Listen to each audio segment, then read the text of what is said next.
बिहारचे माजी राज्यपाल डॉक्टर डी.वाय. पाटील यांना बुधवारी बिहारच्या राज्यपाल भवनात श्रद्धांजली वाहण्यात आली.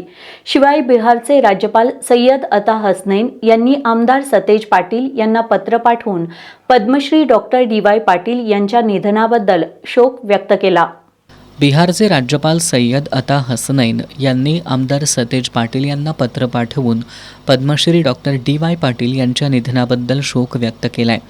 बिहार, त्रिपुरा आणि पश्चिम बंगालचे माजी राज्यपाल पद्मश्री डॉक्टर डी.वाय. पाटील यांच्या निधनाचं वृत्त ऐकून अत्यंत दुःख झाल्याचं शोक संदेशात म्हटलंय.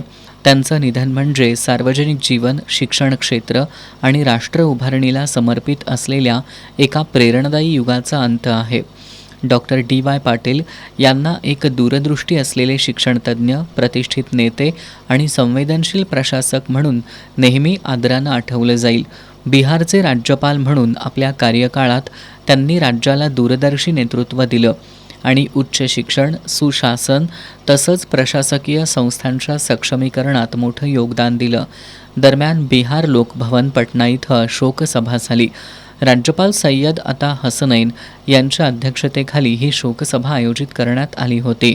Doctor DY. पाटील यांच्या निधनानं राजकीय, सामाजिक आणि शिक्षण क्षेत्राची भरून न येणारी हानी झाली आहे. या शब्दात त्यांना श्रद्धांजली वाहण्यात आली.